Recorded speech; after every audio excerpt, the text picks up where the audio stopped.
በስመ አብ ወወልድ ወመንፈስ ቅዱስ አሐዱ አምላክ አሜን። የተወዳችሁ በጌታችን በአምላካችን በመድኃኒታችን በኢየሱስ ክርስቶስ በሰማያዊ ስፍራ በመንፈሳዊ በረከት የተባረካችሁ በብዙ ጸጋው በብዙ ምሕረቱ ደግነቱ የምትኖሩ የምታድሩ ብሩካን የእግዚአብሔር ልጆች ከሰማያት የወረደ ከእናታችን ከእመቤታችን ተወልዶ ዕዳ በደላችንን ለመክፈል መስቀል ላይ በተሰቀለ ጊዜ ዕዳችንን የከፈለ ያዳነን የተዋጀን ጌታችን ኢየሱስ ክርስቶስ የዳነ ሕዝብ ያደረገን ስሙ የተወደደ የተመሰገነ ይሁን። እናንተ እንዴት ቆያችሁ? እግዚአብሔር ይመስገን። ተወዳጆች እንግዲህ ለዚህ አዲስ ዓመት መግቢያ ትልቅ የበረከት ስራ እንሰራለን። አንድን ቤተሰብ እንረዳለን። ወጣት ልጅ ነው። እናቱ በሕይወት የሉም። እናቱ ሲያርፉ ሁለት የአእምሮ ሕሙማን ልጆች በአስራዎቹ ዕድሜ ውስጥ ያሉ ልጆችን ትተውበት ነው የሄዱት። ሁለቱ ልጆች በር ዘግቶ የቀን ስራ እየሰራ ነው የሚገባው የሚውለው። ደግሞ ህፃናት ልጆች አሉት። እውነት ለመናገር እርዳታ የሚፈልግ እርዳታም ስጡኛል አለ።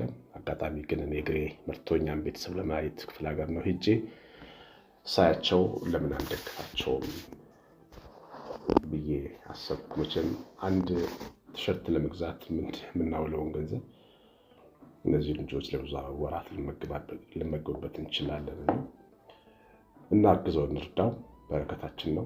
እግዚአብሔር ይመስገን ስለሰጠን። 911 41380 ስልኬ ላይ ቫይበር፣ ቴሌግራም፣ ዋትስአፕ ላይ መልእክት አኑሩልኝ። አድራሻ አስቀምጥላችኋለሁ። እግዚአብሔር እናንተ ቤታችሁን ይባርክ። እግዚአብሔር ልጆች ዛሬ ቅዱስ ቁርባን ስለመቀበል ትንሽ ነገር ላካፍላችሁ ነው የምፈልገው።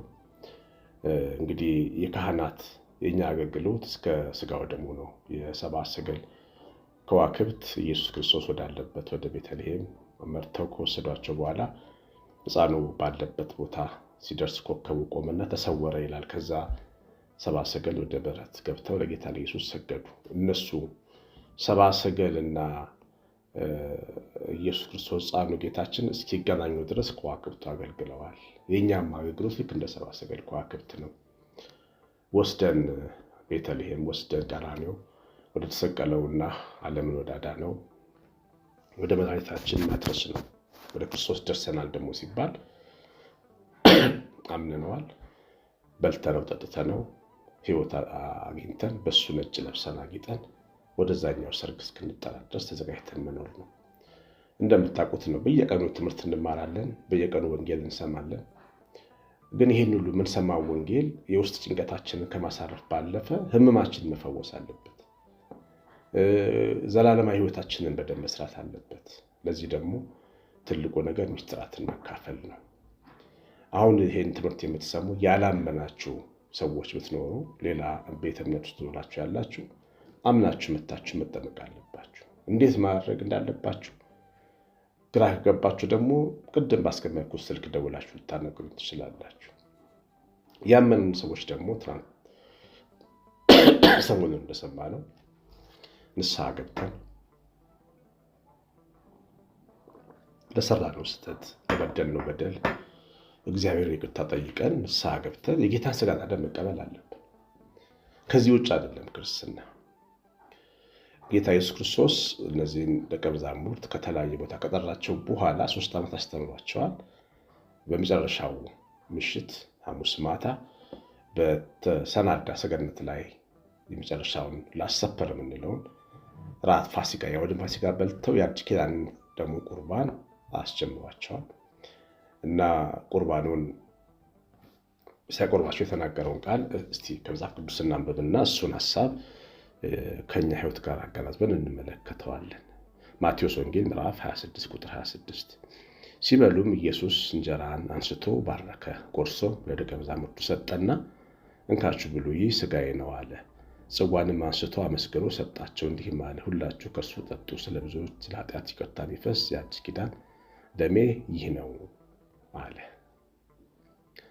ነገር ግን እንግዲህ ተመልከቱ፣ ይሄ ሲበሉ በመጀመሪያ ብሉይ ኪዳኑን ፋሲካ በሉ። ምክንያቱም ሕጉ ነው እና የሚያዛቸው ሕጉ መፈጸም አለባቸው። የፋሲካ ምሽት ነው። ከግብፅ የወጡበትን በዓል የሚያከብሩበት ነው። አይሁድ ከግብፅ ሲወጡ እንደበሉት እርሾ የሌለበትን ቂጣ በሉ። ከዛ በኋላ ተነስቶ ደግሞ አዲስ ኪዳን ፋሲካ ክርስቶስ ራሱ ቤዛ አድርጎ የሚሰጥበት ዋዜማው ላይ ስለነበረ ስጋውን በህብስት ደሙን በወይን ምሳሌ አድርጎ ሰጠ። ሰዎች ብንመገበው የማይጸንነን የማይጨንቀንን ነው የተጠቀመው። የሰው ልጅ ዕለት ተዕለት እንጀራ ነው ህብስት እና ሰው በደስታ የሚጠጣውን ወይን። ስለዚህ ወይኑንና ህብስቱን አነሳና ባረከው። እንካችሁ ስጋዬ ነው አለ። ህብስቱን ሲባርከው ስጋ ኢየሱስ ስጋ ክርስቶስ ሆነ ማለት ነው እና ደሙ ወይኑን ሲባርከው ደመ ክርስቶስ ሆነ ወይም የክርስቶስ ደም ሆነ ማለት ነው። ይህንን የሚነግረን እምነት ነው። በእርግጥ ነው ህብስቱ ስጋ መስሎ በአይን ሲታይ ወይኑ ደም መስሎ አይታይም። እምነት ግን ይህንን ያረጋግጥልናል። ለምሳሌ ውሃ አለ። ውሃ ነው አይደል? ግን እዛ ውሃ ላይ ስመ ክርስቶስ ስመ ኢየሱስ ስመ የአብ የወልድ የመንፈስ ቅዱስ ሲጠራበትና ሲባረክ ያ ውሃ ጸበል ይሆናል። ጸበል ሲሆን የመልክ የይዘት ለውጥ አያመጣም። በአይናችን ፊት የሚታይ ነገር የለውም። ግን ሰው አምኖ ሲጠመቅበት ወይ ይፈወሳል ወይ አጋንንት ይለቀዋል። ከተራ ውሃ የተለየ ኃይል ያለው ይሆናል። የጌታ ስጋና ደም እንደዚህ ነው የሚቀየረው። ጌታ ሲባርከው ህብስቱ ወይን፣ ህብስቱ ስጋ፣ ወይኑ ደም ወደ መሆን ተቀየረ። እንካችሁ ብሉ አለ። ሁላችሁ ብሉ ነው ያለው። ይህ ደግሞ ለኃጢአታችሁ ስርየት የሚፈስ ደሜ ነው አለ። ደም የህልውና የህይወት ምሳሌ ነው እና ሰው እንዳይሞት ደም ማፍሰስ አለበት። ጦሱን የሚወስድለትን እንስሳ ደም ያፈስ ነበር። ወይ ፍየል ደም ወይ የጥጃ ደም ያፈስ ነበር። አሁን ግን የክርስቶስ የበጉ ደም ፈሰሰ፣ ሊፈስ ነው መስቀል ላይ። ስለዚህ እንካችሁ ይሄ ደም የእናንተ ጦስ የወሰደ ደም ነው። ኃጢአታችሁ በደላችሁ ብዙ ነው። ይሄ ደም ካላጠባችሁ ትኮነናላችሁ። በዚህ ደም ካልታጠባችሁ ፍርድ ይዛችኋል፣ ሲኦል ትገባላችሁ፣ እሳት ይበላችኋል፣ ትጠፋላችሁ። ስለዚህ ይሄን ደም ጠጡና ይሄ ደም ለእናንተ ኃጢአት ካሳ ይሁን። ሞት ሲከሳችሁ የሞተላችሁ ክርስቶስ ደም ለእናንተ ካሳ ሆኖ ይቀርባል። ስለዚህ እንካችሁ ብሉ ጠጡ ብሎ ያንን ስጋና ደም ለልጆቹ ለደቀ መዛሙርቱ በዛች ሌሊት ሰጠ። በዛ በኩል ለዓለም ሁሉ ክርስቲያኖች ሰጠማል። ያንን እኛ ቅዱስ ቁርባን እንለዋለን እና ቅዱስ ቁርባን በኦርቶዶክስ ቤተክርስቲያን ቅዳሴ በሚባሉ ጸሎት ላይ ነው የሚቀየረው። ቅዳሴ የምንለው ጸሎት አሃዱ አብ ተብሎ እቱ በሰላም እስከሚባለው ድረስ በሰላም ግቡ እስከሚባለው ድረስ ያለው ጸሎት የቁርባን ጸሎት ይባላል፣ ወይም የስጋው ደግሞ ጸሎት ነው የሚባለው። የቤተክርስቲያኒቷ ዋና የጸሎት ርዕስና ማዕከል ነው ያ ጸሎት ህዝብና እግዚአብሔር የሚታረቅበት ጸሎት ነው። ያ ጸሎት ሰው ኃጢአቱን በክርስቶስ ደም የሚያጥብበት ነው። ለዚህ ነው ካህኑ ሲገባ ወደ ቅዳሴ ይቺ ሰዓት ምን ያህል የምታስፈራ፣ ይቺ ሰዓት ምን ያህል የምታስተነግጥ፣ መንፈስ ቅዱስ ከሰማያት የሚወርድባት፣ መስዋዕቱን የሚሰውርባት፣ በፍርሃት በጽሞና ቁሙ ብሎ የሚያስጠነቅቀን ያ ሰዓት በጣም ከባድ ሰዓት ነው። ለምድራችን ከባድ ሰዓት ነው።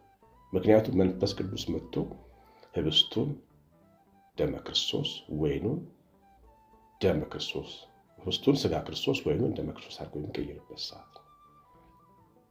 ከዛ በኋላ ደም የሆነውን ስጋ የሆነውን ቅዱስ ቁርባን ተቀብለን ወደ ቤታችን እንሄዳለን። ስለዚህ ይሄ የሁላችንም ጸጋ ነው፣ ስጦታ ነው፣ ልንቀበል ይገባል። ስጋው ደግሞ እንዳትቀበሉ የሚከለክላችሁ ነገር አለማመን ብቻ ነው። ይህንን እውነት አለማመን ልዩ ሐሳብ ይባላል። ያው ቅዳሴ ላይ ይናገራል ካህኑ። ልዩ ሐሳብ ያለው ቢኖር አይቀርም አለማመን፣ ተራ እንጀራ ነው ብሎ ማሰብ ወይም ይቀስፈኛል ብሎ ማሰብ፣ መድኃኒቱን አዳኙን ደጉን ከእናት በላይ ደጉን ጌታ ይቀስፈኛል ብሎ ማሰብ። ሰው የእናቱን እንጀራ ሳይጠራጠር እየበላ የክርስቶስ ስጋ ይቀስፈኛል ብሎ ካሰበ እሱ አያምንም ማለት ነው። ማመን አለበት። አለማመን የሚባለው ይሄ ነው። ሌላው የዝሙት ቀጠሮ ይዞ መምጣት፣ ዝሙትን ለመፈጸም ቀጠሮ ይዞ መምጣት። ካህኑ በልቡ ልዩ ሐሳብ ያለበት ዝሙት ያለበት አይቀርም የሚለው እሱ ነው። ልቡ ውስጥ ቀጠሮ አለ። ይህን ቀጠሮ ሳይተው በድፍረት መጥቶ አንድ ሰው መቁረብ የለበትም። ግን ለመቁረብ ሰው ንስሐ አባቱ ጋር ሄዶ ንስሐ መግባት አለበት። መቼም ታጥበናት ልጃችንን አድለን የምንቀመጥ በምንችለው አቅም ተዘጋጅተን እንሄዳለን። ከሰው ዝግጅት ትንሽ ዝግጅት ያስፈልጋል። ሰው በእርግጥ ራሱን ቀድሶ አያውቅም፣ ግን ቢያንስ ንስሐ መግባት በድያለሁ ማለት አለበት። ስጋዋ ደግሞ የተቀበለ ሰው መነኩሴ የሆነ ማለት ደግሞ አይደለም። አንዳንድ ሰው እንደዚህ ያስባል። ስጋዋ ደግሞ የተቀበለ ሰው ባልና ሚስትም ቢሆኑ ይፋታሉ፣ በቃ አልጋ ይለያሉ ብሎ ያስባል። ልክ አይደለም። ስጋዋ ደግሞ የተቀበሉ ባልና ሚስቶች ከሁለት ቀን በኋላ አንድ ስጋ መሆን ይችላሉ። የሚከለክላቸው ነገር የለም። አልጋም ሊለዩ አይችሉም። ባልና ሚስቶች የባልና ሚስት ሩካቤ ቅዱስ ነው። ለስጋው ደግሞ ክብር ሲባል ሩካቤያቸውን ለሁለት ቀን የሚያዘገዩበት ምክንያት፣ ለሶስት ቀን የሚያዘገዩበት ምክንያት ልክ እንጀራ እንደመጾም ማለት እንጀራ ኃጢአት ስለሆነ አይደለም የማንበላው፣ እግዚአብሔርን ስናከብር ነው። እና አንዳንዴ እንደዚህ አይነት ነገሮች ከሰዎች ከምዕመናን ከእናቶች የሚመጡ ሰው ወለድ ትምህርቶች ከስጋዋ ደግሞ ሊያርቁን ይሞክራሉ። እና እነሱን በደንብ ማስተካከል፣ ኃጢአትን ተናዞ ይቅርታ ደግሞ ማድረግ የሚገባን ሰዎች ካለን ይቅር ማለት፣ ወይ በአካል ወይ በቴክስት ይቅርታ መጠየቅ፣ ይቅርታ መጠየቅ የሚገባን ማድረግ የሚገባን ደግሞ ካለ ይቅር ብያለሁ ማለት ለራስም ጤንነት ጥሩ ነው። ሰው መርዝ ተሸክሞ ቂም ተሸክሞ ከሚኖር በዚህም አማካኝነት ሰላም ሆኖ ቢኖር ይሻላል። እና ይህን ማድረግ ከቆረቡም በኋላ ደግሞ በትህትና መኖር፣ ሰው ጤፉ አለመሆን። በስራችን አይደለም እኛ የምንጸድቀው። በእርግጥ መልካም ስራ ለመንፈሳዊ ሰዎች እጅግ ወሳኝ ነገር ቢሆንም ግን የምንታበይበት ስራ ግን በራሱ ኃጢአት ነው። ቆርበን ሰው የምንንቅ ሰዎች አለን። በቃ እኔ የነካሁትን አትንኩን፣ የተቀመኩበት ላይ አትቀመጡ የምንል ሰዎች አለን። ልክ አይደለም። በቆረብን ጊዜ እጅግ ትሁት መሆን አለብን። ከእናታችን ከእመቤታችን የምንማረው ይሄንን ነው። ጌታ መጽነሷን ከሰማች በኋላ ወደ ኤልሳቤጥ ሄዳ ባሪያውን ጎበኘኝ ያለችው ራሷን ባሪያን ያደረገችው። እንግዲህ ተመልከቱ፣ እኛ ስጋውን በልተን ከኮራን ምን ማለት ነው? የማን ልጆች ልንሆን እንችላለን? የጌታችን የደጉ አምላካችን የብርሃን ልጆች እንባል ዘንድ የእናታችን የትሑቷን እናታችን ልጆች እንባል ዘንድ ትሕትና መልበስ አለብን። የቆረብነው እንደ ቸርነቱ ነው እንጂ እንደ ስራችን አይደለም። መቼም ቢሆን እርሱ መርሳት የለም። ትልልቆቹ አሮጊቶቹ በወጣቶቹ ላይ አትፍረዱ፣ እናንተ ያን ያልፋችሁት ነው የመጣችሁት። ወጣቶቹ የሚሰማቸው ስሜት እናንተ ስለሌላችሁ የበለጠ ጻድቃን እንደሆናችሁ አይሰማችሁ። ልክ አይደለም እሱ።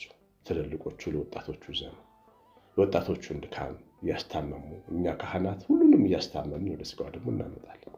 ግልገሉንም ጠቦቱንም በጉንም አንዱ ላይ ሳይፈርድ በሰላም በፍቅር መኖር ለስጋው ደግሞ ያስፈልጋል። ከዛ ውጭ ሰውን መውደድ፣ ለሰው መርዳት። የቆረበ ሰው ግብሩ ይሄ መሆን አለበት። የሚያማምን ነጭ ልብስ መልበስ ብቻ አይደለም፣ ነጭ ሕይወት መኖር ያስፈልጋል። ሰውን መርዳት፣ ሰውን ማገዝ፣ ለሰው ምቹ መሆን ያስፈልጋል። እና በየቀኑ በየሰዓቱ እግዚአብሔርን ፍቅር እንድናስብ ያደርገናል። ምንድን ነው የሚለው? ለመታሰቢያ ያደርጉት ይላል አይደል? የጌታን ስጋ እናደር ምን ማለት መሰላችሁ? አስቡኝ ነው። ሁሌ ስትቀበሉት የበላችሁት ስጋ ሁሌ ወደ ቁስሉ ይውሰዳችሁ፣ ወደ ሕማሙ ይውሰደን፣ ወደ መስቀሉ ቀን ይውሰደን ማለት ነው። ደሙ ሲንጨቀጨቅ ይዩት፣ ሲገረፍ ይዩት፣ በጲላጦስ አደባባይ በችንካር በትልቅ ምስማሮች ሲቸነከር ሲመታ ይዩት፣ ራሱ ላይ ሾከክል ሲደፋበት ይዩት ማለት ነው። ያሳያችሁ። ቁስል በልቶ ቁስል የማያይ ሰው ጤነኛ ሰው አይደለም። እውነት ለመናገር ስጋ ነው፣ ደሙን ነው የምንበላው፣ ቁስሉን ነው የምንበላው። ያንን ህመሙን በልተን ያንን ደም ጠጥተን የጌታ መልክ ካላየ ነው እንዴት አላሰብነውም ማለት ነው። አስቡኝ ማለት ነው። እንዳይረሳኝ፣ ትውልድ እንዳይረሳኝ መስቀሉን፣ ህማሙን፣ ሞቱን ትውልድ እንዳይረሳ ማለት ነው። እድሜ ገደብ የለውም። ስጋው ደግሞ ወጣት፣ ሽማግሌ፣ አሮጌት ይባል የለም። ሁላችንም ንስሐ ከገባን ስጋው መቀበል እንችላለን። ያገባም ሰው ያላገባም ሰው ስጋው መቀበል ይችላል። ይህን አንዳንድ ጊዜ ማወቅ ያስፈልጋል። አንዳንድ ጊዜ በስጋው ደግሞ ተጋብተን ትዳሩ አልሳካ ብሎ በሆነ በምክንያት ህጉ የመጽሐፍ ቅዱስ ህግ በሚፈቅደው መንገድ ፍች ፈጽመን ከሆነ ከሌላ ሰው ጋር በቅዱስ ቁርባን ተጋብተን ህይወታችን መቀጠል እንችላለን። ማለት የምንፋታበት ምክንያት መጽሐፍ ቅዱስ የሚደግፈው፣ ለምሳሌ አመንዝሮ ከሆነ ሰውየው ኪዳን አፍርሶ ከሆነና መታገስ ካቃተን ብንፋታ ሌላ ሰው እዛ በስጋው ደግሞ አግብተን መኖር እንችላለን። በአጠቃላይ ስጋው ደግሞ የተቀደሰ የተባረከ ሕይወት ነው። ስጋው ደግሞ ተቀበሉ። አዲሱን ዓመት ስለዚህ ማሰብ አለባቸው ያልቆረባቸው። ጥያቄዎች ካሏችሁ ጠይቁኝ በኮሜንት ላይ። እግዚአብሔር ከእናንተ ጋር ይሁን። ጥያቄዎቻችሁን አይቼ ደግሞ ሌላ መልስ የሚሆን ትምህርት አመጣለሁ። እግዚአብሔር ቸርነት የእናታችን የእመቤታችን ረድኤት በረከት የመላእክት ጥበቃ አብሮን ይሁን። ቀሲስ አሸናፊ ገብረማርያም ነኝ። የቅድሙን የልጁን ማሳሰቢያ እንዳትረሱ። ሰላም